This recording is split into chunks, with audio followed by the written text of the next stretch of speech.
Ilang oras bago ang naging sona ni Pangulong Ferdinand R. Marcos Jr., isang improvised explosive device ang sumabog sa labas ng DOJ at isa pang IED ang namataan sa Senado.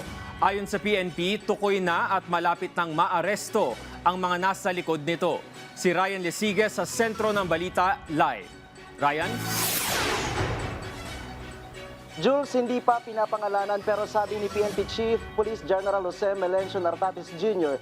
na yung IED ay kasignature ng mga grupo na gumagawa mula sa southern part ng Pilipinas. Ginawa nga ng hepe ng pambansang pulisya ang pahayag pagkatapos ng closing ceremony ng IED Threat and Security Symposium dito sa Boracay Island kaninang umaga. Malapit nang maaresto ang mga sospek na nasa likod ng pagpapasabog sa labas ng Department of Justice ng Improvised Explosive Device o IED at pag-iwan ng isa pang IED sa labas ng Senado ilang oras bago ang sona ni Pangulong Ferdinand Marcos Jr. noong Lunes. Ayon kay PNP Chief Police General Jose Melencio Nartates Jr., tukoy na nila kung sino o anong grupo ang nasa likod ng magkahiwalay na insidente.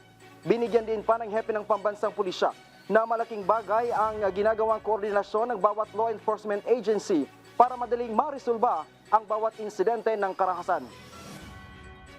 We need to crack down that. And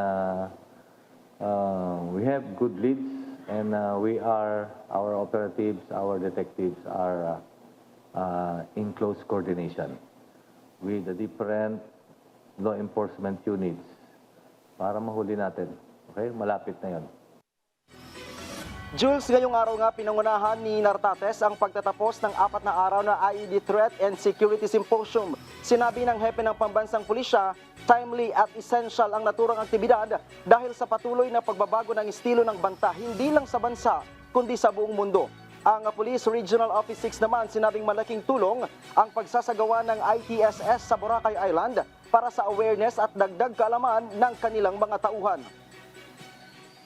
As technology advances and criminal networks become more adaptive, our ability to anticipate, prevent, and respond to improvised explosive device or IED threats must keep pace. That is why this symposium is both timely and essential. Ang nakikita kasi ng Philippine National Police dito, yung proactive approach natin sa mga threat na patuloy na binabantayan ng Philippine National Police. Halimbawa dito sa Western Visayas, nakita natin maraming mga ports dito sa buwan ng Panay Island. So malaking bagay yung tulong ng mga local government units, yung mga pag-train sa mga canine dogs natin para ma-detect natin yung mga threat na posibleng dumating. Layon ng aktibidad ng PNP na mas mapalakas ang regional ties ng mga law enforcement at security groups.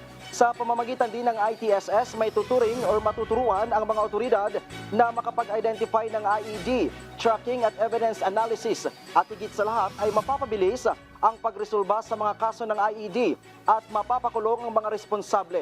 Ang Southeast Asian International Command at ang Australian Federal Police ang organizer ng aktibidad.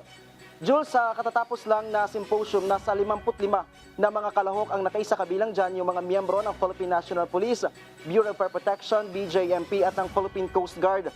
Target nga ng PNP na dalasan ang pagsasagawa ng ganitong klase ng symposium, partikular na sa mga lugar na laging dinarayo ng mga turista.